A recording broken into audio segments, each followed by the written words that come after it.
There we go. All right.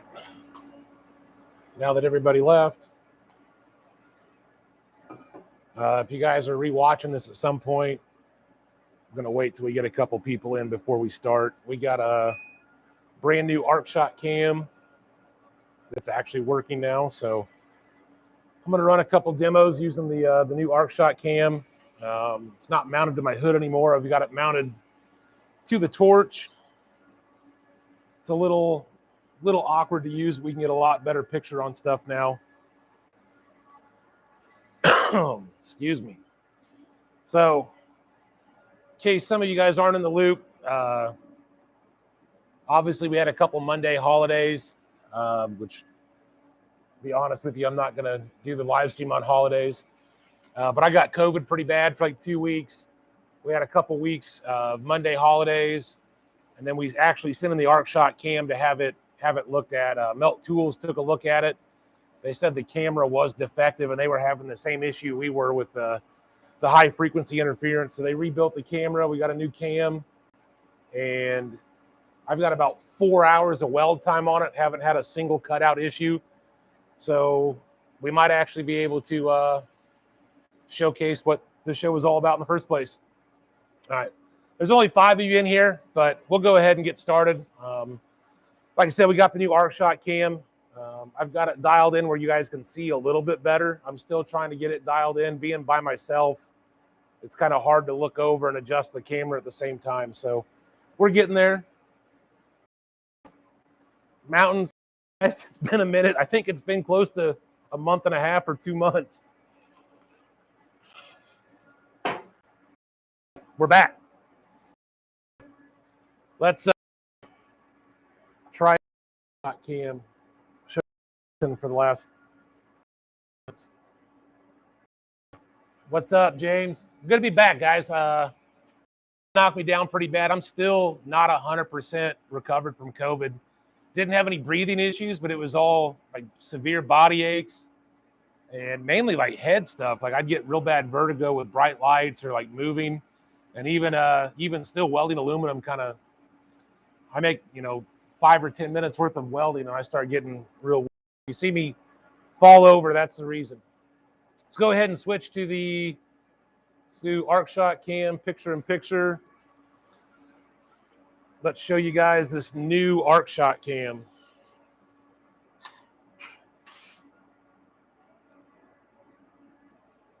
Make sure I'm lined up. There we go.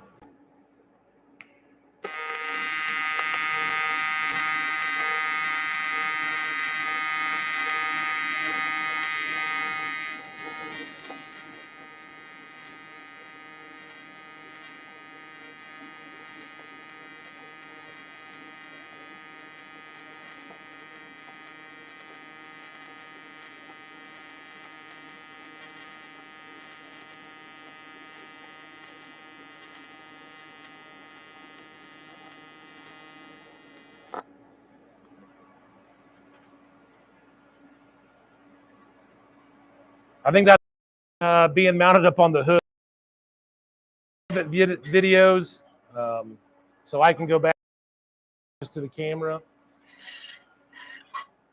Let's get on the. There you go. 1/8 inch, 100. That was a nice little. Had more penetration than I thought it would. Little butt joint there. Let's do a fillet. Also got some stainless steel, so we'll do some stainless shots. Basically, so I'm still not feeling super great, but just gonna do a couple arc shot cams. I get a lot of questions about how I do bungs. So I'm gonna show you guys 2 different ways of doing bungs. Run through those real quick with the arc shot cam. Showcase the arc shots tonight. Any question you guys might have, I actually meant to grab a pen so I can take notes. But you guys want to see coming up, it's been a couple months, at least 5, 6. Let me know. I'll write it down on the table, and I'll start making a list on my whiteboard and stuff off, things you got to see. So, yeah, a little short demo tonight. Just make sure everything's working. I got my microphone issues But yeah, a couple little short demos, aluminum, stainless. We'll do some butt weld, fill. Might even do a vertical fillet, outside corner, bungs. If you have any questions or want to see anything, it might be hard to do something custom tonight, but comments what you guys want to see. This is your guys' show as much as mine, so I want to make sure you guys are getting the content you want. Let's go back to the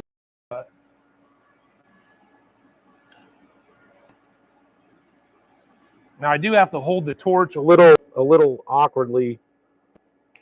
So I'm still trying to figure out what position's best for the camera.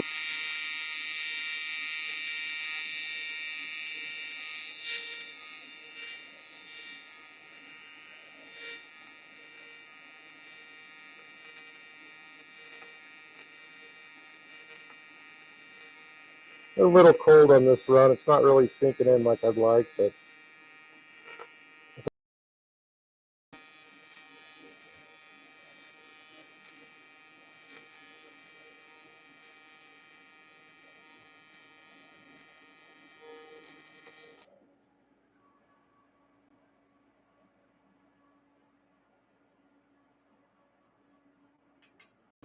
got some stainless that I was going to run tonight. I think 20-foot MIG site. Message. We'll be having an Everlast email address here pretty soon. So as soon as we get that set up, I'll let you guys know. It'll just be jesse@everlastwelders.com, but it's not set up yet. But that'll be the easiest way to get a hold of me. Stuart, if you are on the send me a message, I can send you the longer MIG guns. You set up or help get you set up at least. So I do believe we have 20-foot MIG on the on. Oh.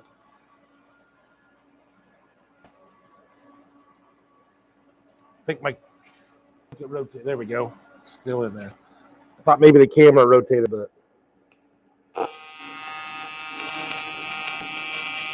So this is 1/8 inch 6061. Running 3/32 5054 filler. Running 150 amps, 151 hertz, 35% balance.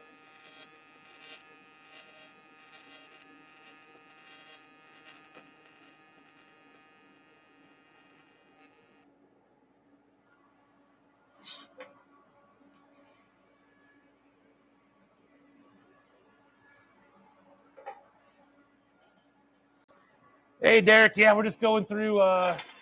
Show. If you guys are just joining, previous shows, I had mounted up on my hood, so it was really hard for me to line up my little dot I had as my focal point, and then keep everything in focus or in frame. So now, this is the way we intended to run the entire time. So the arc cam's at the torch. So as I'm rolling, I don't have to try to move my head. You guys in the field of view, I can weld how I do, and you guys stay in the shop. And the hoops. So the switch Wednesday night from Monday night. Percent honest, this is racing BMX on Monday nights. I'm not missing it, so we're gonna switch to Wednesday nights now. Same time, 7 p.m. Central. But yeah, I want to go see my boy, so we're gonna do Wednesday nights. All right, let's do so we can show off a little bit. I'm gonna try to weld right on top of this edge. So this is 090 60 61. Let's do a little edge weld. This 3/32 filler might be a tad bit big, so we might be a little sloppy.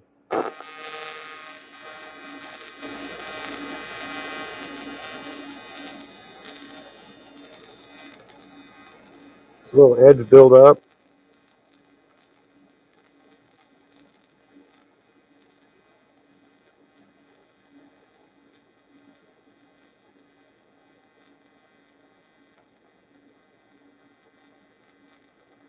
This is one of the demos I like to do when people say that using a gas lens creates an unstable arc on AC. And when people ask about how stable the arc is on an Everlast machine, I'll pull out some 090 or some 1/8" aluminum like that and do a little edge weld on it. Just to kind of showcase, what the machine can do. Nice little edge weld there. Oh, let's see, Walter, I have an aluminum welding job to do tomorrow on the intermediate housing on a 300 horse Evinrude. The case beneath the original motor mount was badly corroded, and we lost 3/16 of an inch of aluminum to cancer. Walter, that one's gonna suck. If you try to get some new 3/16 plate, give you at least something clean to start with. Bevel both the housing and your new plate without seeing where it is exactly and how it's set up. But I would probably get some to replace obviously what you're missing, and then you can grind it to kind of fit. Last week I welded some 332 plates. Looked like I got full pin. Really need to push that filler. Yeah, so is that Giovanni? With aluminum especially, yeah, you're going to have to, I'd say your feed rate's almost double what it would be with like steel or stainless. I mean, you got to throw a lot of rod in it. And, like if you're welding 1/8" stainless, typically you can get by with using like 1/16 filler. With 1/8" aluminum, I might run 1/16 filler if it's a super tight fit up and I'm not trying to penetrate a whole lot. But if I'm trying to get good penetration, I'm going to run a 3/32 filler so I can run more heat. I can run a few more amps and use that filler to really cool that puddle off.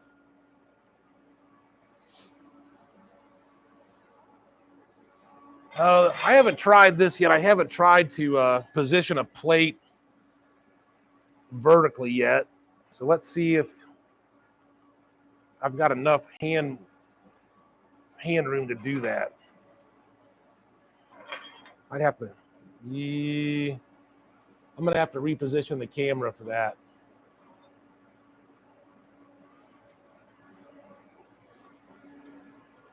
This is pretty awkward, so I'm not going to be able to do too much here, but let's give this a shot, see if this will work.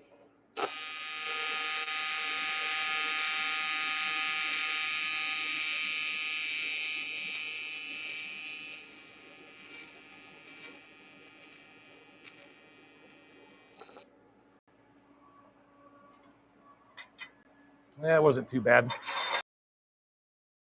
Jump into doing those bungs real quick, and then we'll switch the torch over to doing some stainless. I think, guys, post up in the comments if there's anything you guys want to shows. Ideas, so I need you guys to do, whether it's you want to see some MIG. I'm not the greatest MIG welder in the world, but a little bit. I've got a can show off. I got the Parker spool gun that Everlast offers. We've got the MTS 225, my 253 DPI. If you guys wanted to see some different plasma cutter settings, I've got an 82i plasma we can hook up and run at a later date. So post up in the comments. I'll go back through and what you guys want to see, and we can start trying to line out a schedule. That way, if there's something you guys really want to see, I can post it up like, hey, in 2 weeks we're going to do X. If you really wanted to see that, then that's a show. You could try to focus more on. Please do suggestions. Okay, so let's do some bungs real quick. This is one thing I get a lot of questions about. I'm going to turn my machine up a couple amps.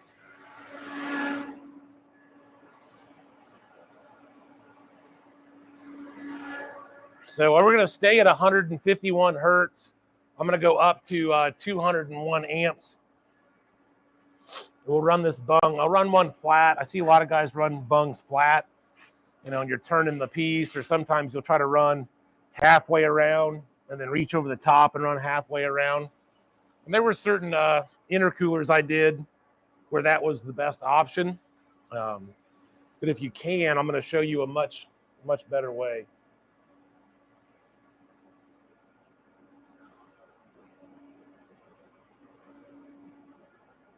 Yeah, Walter, I'd say that's exactly what I would do. Get a carbide burr, try to clean that up as much as possible. No matter what you do, you're gonna play hell with that thing. Aluminum that's been soaked in water or oil for years and years and years is never going to be fun, especially if any of you guys live near the salt water. Saltwater contaminated aluminum is about one of the worst things you could possibly weld. I actually did an intake manifold for, I don't know, some old Mercury in salt water, and all the coolant passages were worn away from the salt water, and I trash. So yeah, salt water is it'll play hell on aluminum. Do I ever use a turntable? Excuse me. Very, very, very rarely. If I'm doing even 50 parts, I won't use a turntable. If I'm doing 300 circular parts or round parts, then I might use it. I'd probably set up a turntable.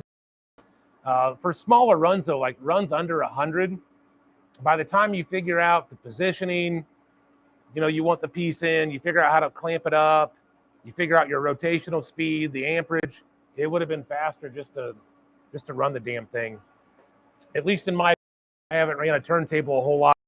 It might take me a long time to set it up, where somebody else that has ran them more, it's a quicker setup time. But for me personally, I rarely use a turntable. All right, so let's do this bung in the flat. I'm going to show you guys some positioning issues when it comes to running bungs flat, and then I'll show you guys how I typically, if I can rotate a part, how I like to do bungs.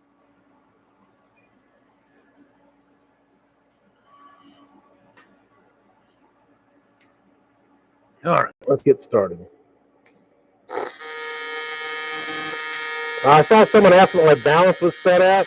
I'm at 35% balance. So here we go. That's part of the reason. This is part of the reason why I don't like welding bungs or circular things in the flat position.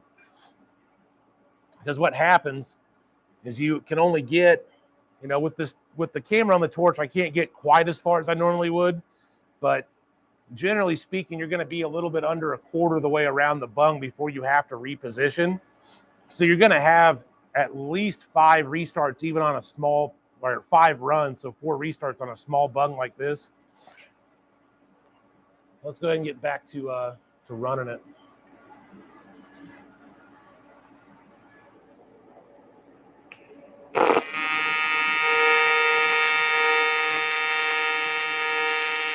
Can't quite keep the torch angle I'd like with the camera mounted on here, but and it's making feeding filler just a little bit awkward.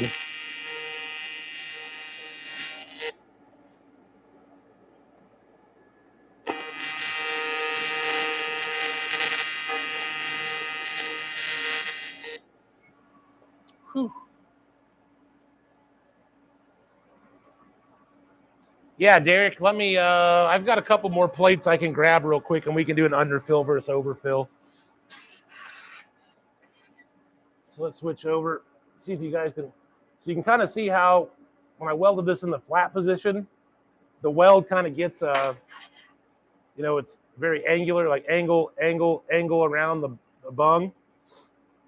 It's just not as visually pleasing as some other ways to do it. So let me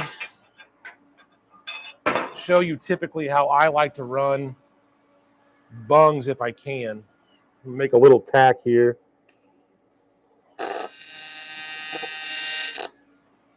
Put a little BB on there.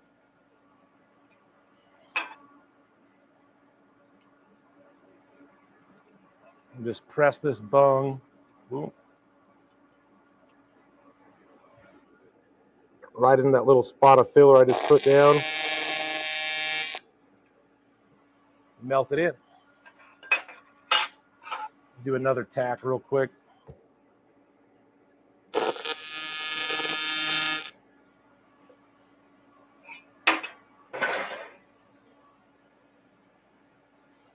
All right, so now let me go back out. So if we didn't rotate this part like this, this would be what's considered a 5F position. So you would basically start as low down as you could and then run as high as you could, and then come and run kind of an overhead position, go to vertical, and then wrap back around.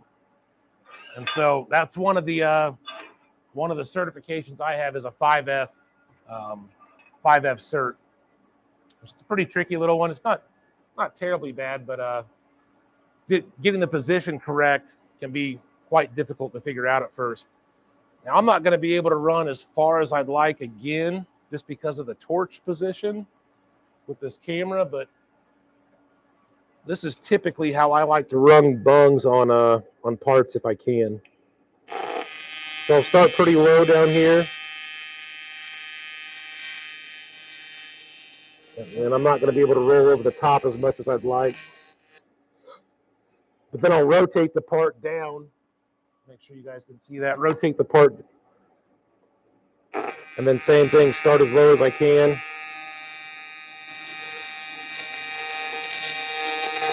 Roll over the top. You get some more filler, sorry. See if we can see the torch roll in this one.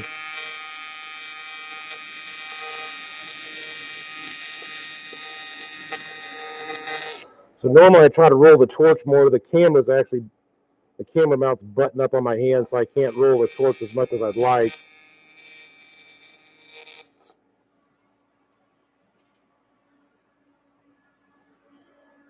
We'll go back to the up close cam and see if you guys can see a little bit of a difference. You just got to be really careful when you're running bungs in that flat position that it doesn't look like you made a run, like a straight run and then a straight run and a straight run. You'll kind of get like a hexagon looking weld instead of like a round circular weld. And I've always found that running the bungs in a vertical position like that and kind of wrapping, ooh, that's still hot, kind of like wrapping over the top, coming around and wrapping, turn it and then wrap over the top. You get a lot more of a circular appearing bead than you do that hard angular bead when you weld them flat. Derek, we've got one piece here. My saw's in the back, guys. Let me run to the back. I'm going to zip a piece of metal down real quick, and I'll show you guys an underfill versus overfill real fast.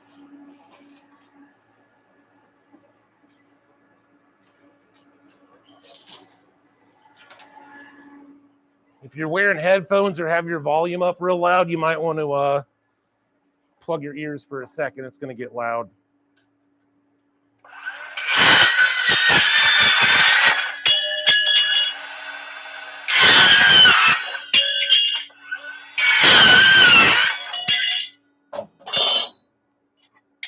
All right, I'm coming back. Give me a second.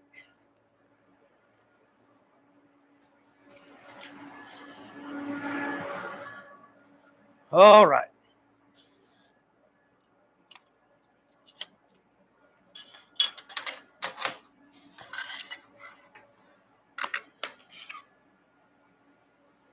All right, so let's do, I'm set high enough to do an underfill, so let's go ahead and do an underfill first. We'll just do it on a butt weld real quick. Yeah, John, if you saw the circular saw I have to cut material with, it looks like one of those, hey guys, watch this, and then someone loses a finger. That's about what it looks like before you run it. So let me get these tacked up real fast.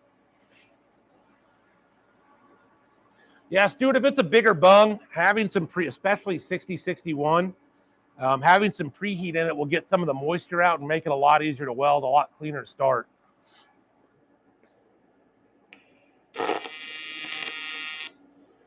So I'm going to put a little bit of a gap in this. let's go over arc shot cam. So Derek wanted to see what an underfill looked like. Let me make sure that I'm, all right, I can see my tungsten. So underfill.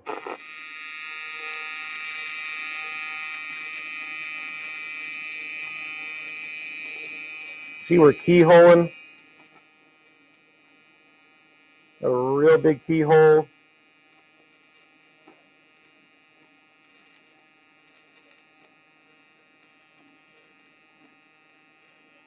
Plate's starting to tighten up just a little bit.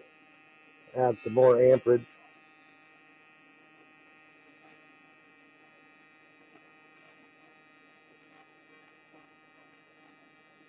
You can see here, hopefully you guys can see when I'm adding filler, my keyhole isn't really closing up. It's just kind of hanging out.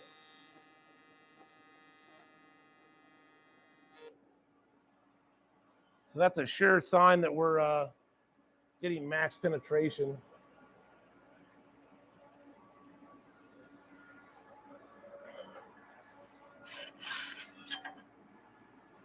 So let's check out this. Whew, that's hot.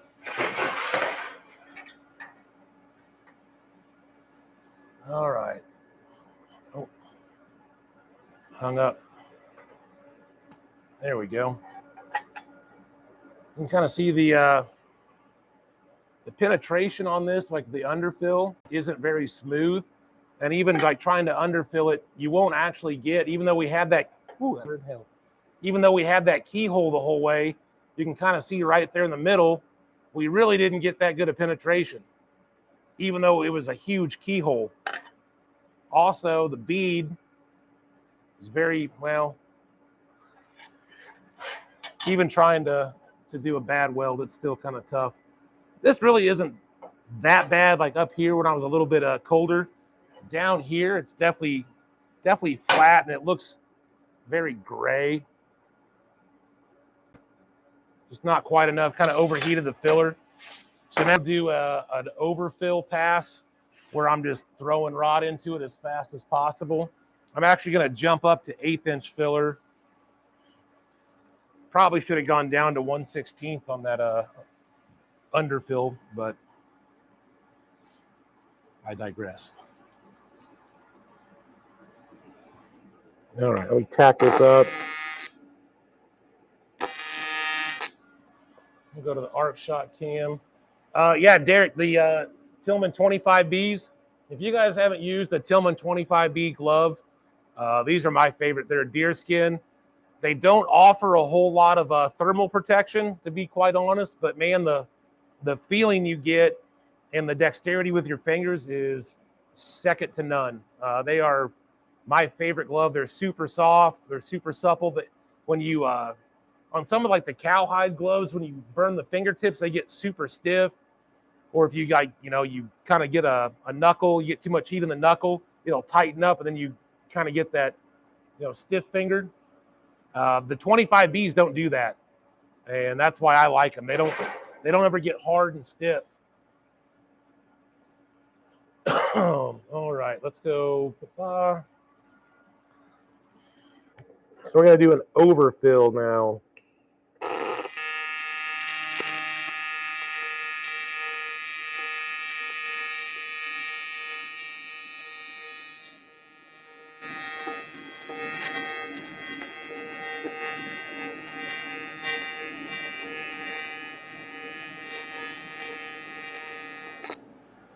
I'm gonna grab another piece of filler rod.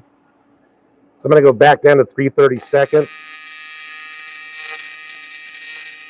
So I'm leaving it in there, leaving the filler in. Whoop, plate move.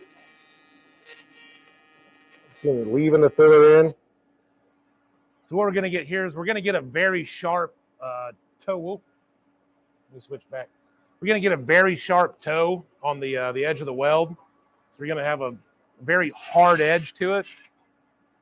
We still actually got decent penetration there somehow. So you can see we've got a very hard edge there to the weld. It's not sinking in and kind of leveling. We'll go back. Sorry, guys. So we actually still got decent penetration just because I was throwing a ton of heat into it and a lot of rod. But getting something like that, yeah, if your bead has a super like pronounced crown to it, definitely think about dropping down in filler rod size. You can actually, it's hard to get a good shot of the toe of this weld, but you can actually see like the toe looks like it's kind of sitting on top of the base material, and then it kind of like comes out. I might try to see if I can get a better. So just way too much filler there. So we still got decent penetration, even trying to run a shitty weld, but not so much. That's what you want to look for. That toe is just not melted in. So even though we've got some decent penetration, the surface of that weld's still going to be super weak. Let me pick up real quick. So the issue I was running into looked like the aluminum was swelling underneath the oxide layer. Derek, you might try. I actually had a conversation about this with another guy, I think in Ireland, and what he was dealing with was like basically it was a moisture content in the material, and so we had kind of gone back and forth about issues he was having, and he showed me some pictures, and it looked like the aluminum was swelling even outside of the actual weld zone, like right on the edge of the toe. There's like these like almost blisters, it looked like. But you grind them down, it'd just be like a porosity pocket outside of the weld. And I did a bunch of research, and it looked like it was a moisture content issue in the material. So I had him sweat the material out with a MAP gas torch. The problem went away. So you might try that. You might have if you're working in a shop that doesn't have climate control, or you're working on material that's been stored outside in a humid environment, that might be part of your issue is your material's actually wet. You got a lot of moisture in it.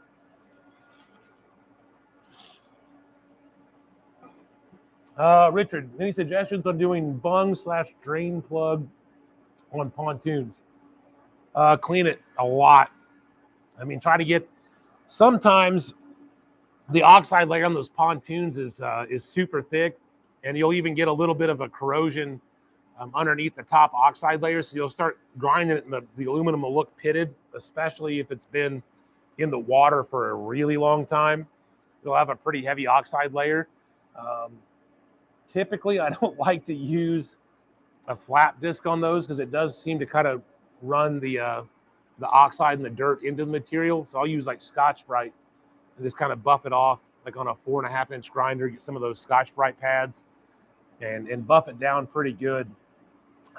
You can't really clean the inside of it. It depends on how big of a bung you're doing, but I've done some where I could get my finger up in there, and so I would take a piece of sandpaper and just kind of hook it around and try to clean up the inside a little bit, and use one of the little whirly birds to clean up the hole if I had drilled it. So that's about it, man.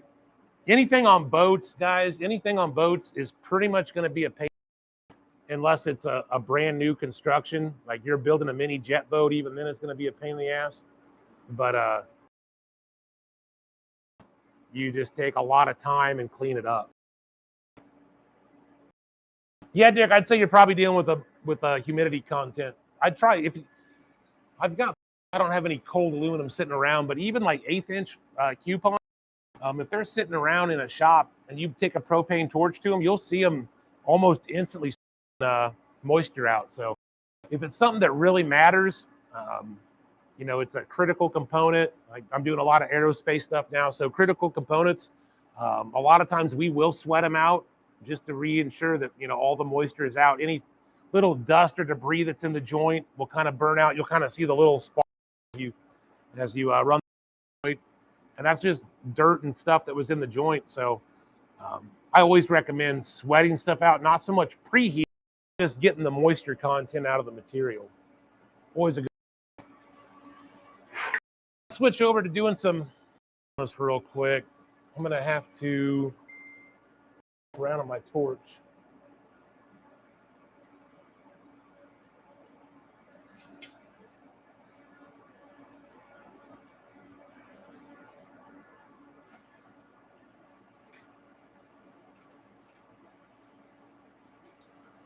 So I'm going to swap over to some 332nd tungsten. I'll have to adjust the machine here in just a second. I didn't grab isolator.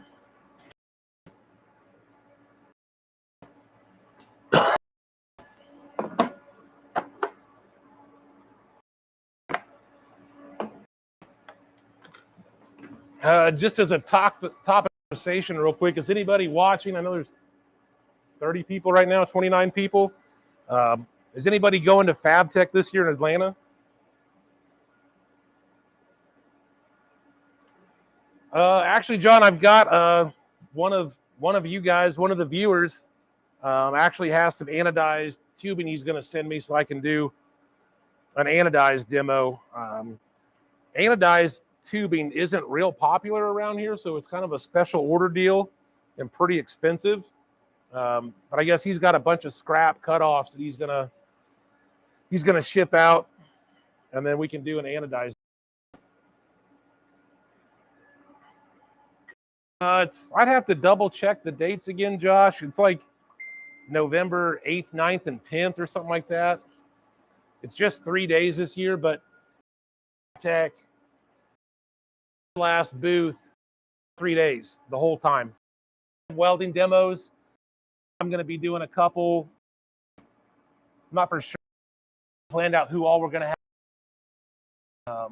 With Edge Welding's cups a little bit. We're going to have some of the booth doing like MIG demo. We're going to be doing giveaways. So each day we're going to be giving a machine away. Edge is going to provide a little cupcake with each machine. And then the last day, we're going to give away, we've got a new machine coming out. We're going to give that machine away with like $1,000 setup and cups. Oh, sorry.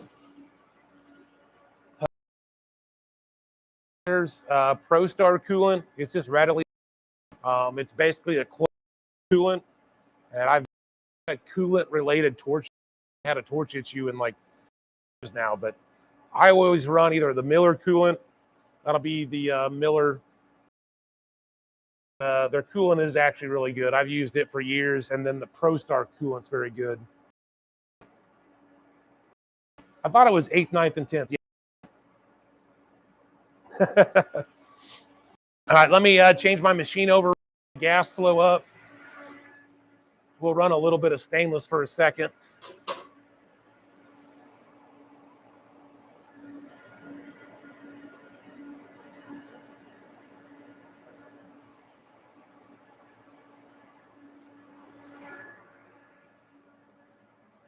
All right, there we go.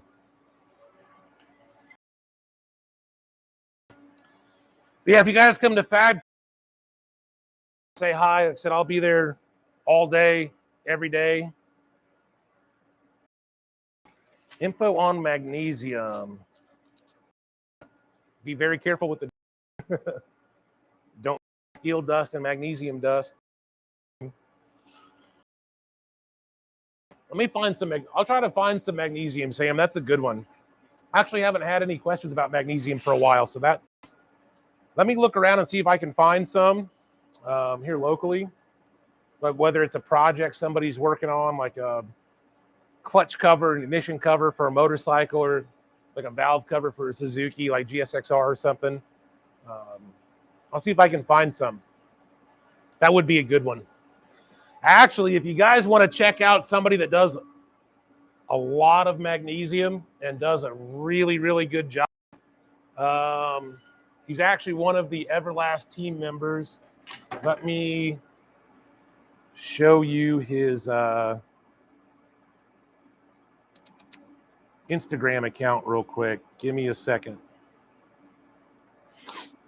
His name's Ryan, but he works for a company called Lasher, and they make like wheelchair, like mountain bikes, basically like tricycle, paraplegic. And he uses a lot of magnesium. Let me see if I could, find him real quick. I want to show you guys his account.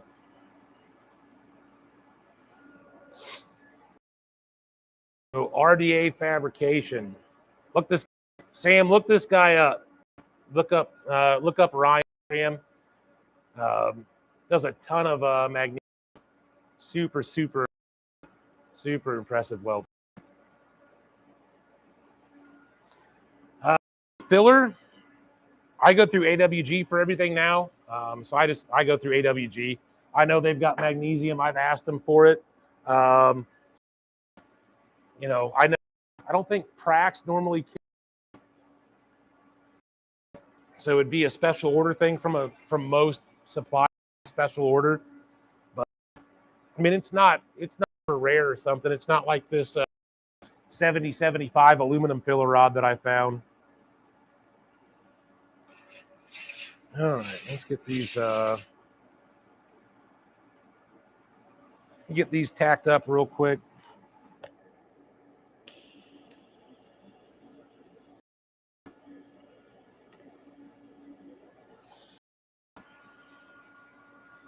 I have to swing my.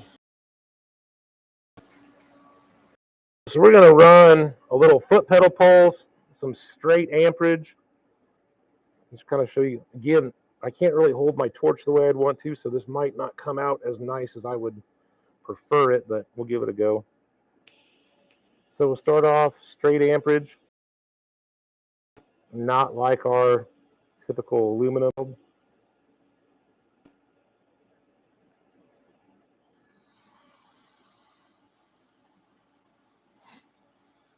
then we'll do like a foot pedal pulse.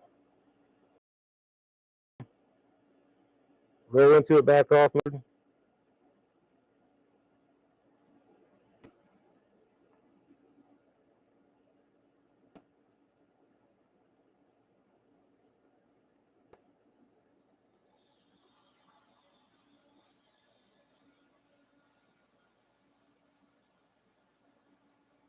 Yeah, it might be a YouTube issue or it might be my internet issue. I'm out in the boonies, guys. Like we have a little receiver dish on top of our house. It's connected to our modem, and we're basically running our internet off like 4G cell phone towers. We're out in the middle of nowhere, so there's not too many options out here. We're getting ready to get some fiber internet. We can have a better connection. Let's go back and run a little bit more of this stainless. I can't really tell if my tungsten is super in view. So if you guys having an issue seeing it, let me know and I can move it around a little bit. So basically just trying to showcase the arc shot more than anything right here.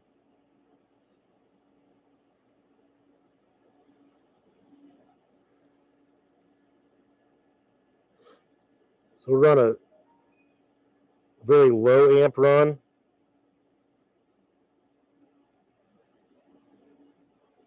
Try to burn the stainless up.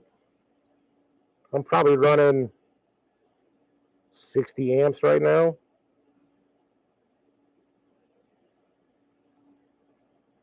Whereas on the previous runs, I was probably running 120 amps or so.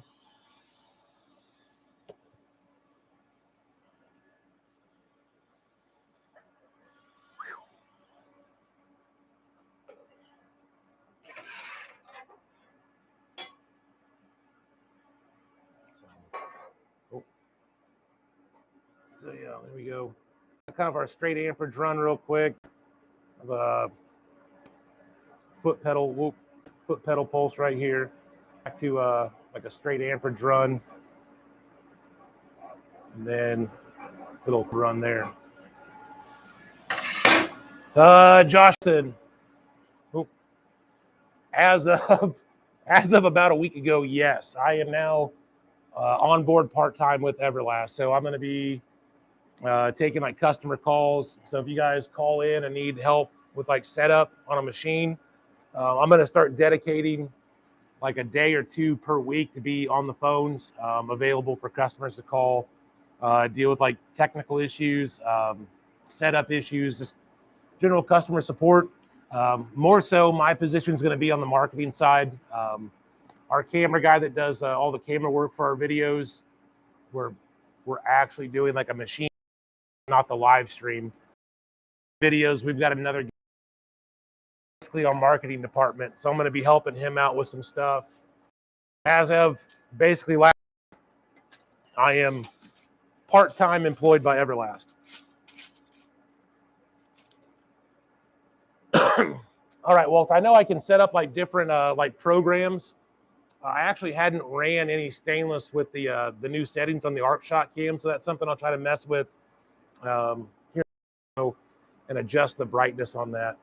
I didn't think it'd be much difference. I actually thought the aluminum would be much brighter than the stainless, so I'll have to play with that.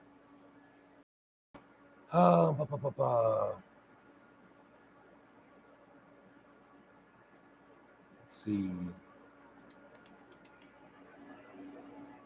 Scroll back through some of the questions real quick, guys, just to make sure I'm not missing anything. But if there is something you guys want to see, like I said, I got magnesium down. What else was there?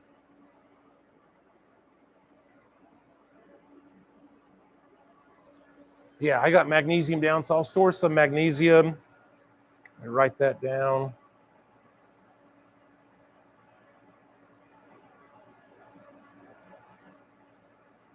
Magnesium would be a fun one. But yeah, if there's something you guys want to see, it's McCollum at gmail.com. Find me on Instagram, same fab at gmail.com, or just at McCollum.weldfab. I'm also an admin on the Facebook page. Up on the Everlast Facebook page. Shoot me a message if there's something you want to see. I'd be yeah. So like I said, I just wanted to show you guys we got a new arc shot. Watching, we'll actually be able to see some arc shots. I'm still kind of dialing. As you can see, we didn't have a single high frequency issue with the camera, so it's very reassuring that we've got something figured out. Do we rent out machines? Josh, send me a message on that. Shoot me an email or send me a message on Instagram, and that's something we can talk about. You know, there might be something we can work out. I haven't heard of Oleg doing that, but you know, maybe we've got a couple demo machines in the shop or something like that we could maybe work out a deal on. Nothing groundbreaking tonight, but just kind of showcasing the camera, showing. Kind of wanted to give everybody a little intro. We're on Wednesday. If you guys missed that, the reason we didn't do the show for a month and a half or almost 2 months, we had a couple Monday holidays there with Memorial Day and then 4th of July. And we sent. It was found to be defective, and they fixed it. So yeah, now we're back. So we'll be back weekly. We're going to Wednesday night now instead of Monday night. My eldest is racing BMX on Monday nights, and I frankly, I don't want to miss it. So we're going to move the show to Wednesday. Shoot me a message. Email McCollum at McCollum@gmail.com. WeldFab on Instagram, TikTok, and then find me on the Facebook page. So we see you guys next week.